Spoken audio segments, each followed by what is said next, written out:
আমি আগের ভিডিওয়ে বলেছিলাম যে আমাদের বাবা শ্বশুর মারা গেছে, তার 1 বছর সম্পূর্ণ হয়ে গেছে। তার বাৎসরিক কাজ এই 13ই জুলাই করা হলো।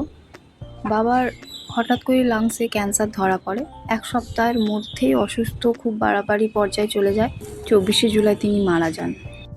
বাবা যে চলে যাবেন এইভাবে আমরা ভাবতেও পারিনি। বাবার যেদিন বাৎসরিক কাজ ছিল সেদিন তিতলির ডান্স এক্সাম ছিল, সেই জন্য ওর মা রাত্রেবেলাতেই নেল পলিশ, আলতা এসব পরিয়ে রেখেছিল। আর কিছু খাবারের আয়োজন করা হয়েছিল, সেগুলো বাড়িতেই করেছিলাম। আলুর দম, ডালের তরকারি আর লুচি, চাটনি, পাঁপড়, মিষ্টি।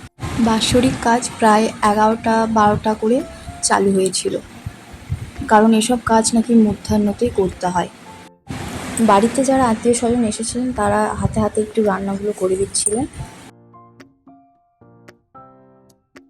বাড়িতে যা রান্না হয়েছে তা কাউকে খেতে দেওয়ার আগে নাকি আগে তুলে রেখে বাবাকে দিতে হবে, তাই মা বাবাকে খাবারটা দিয়ে দিতে বললো ছোট কাকাকে। এখানে মাটির শিব তৈরি করা হচ্ছে, তিনটে করবে, আর এগুলোকেও পুজো করা হবে, সাথে চণ্ডী পুজো হবে আর হোম হবে।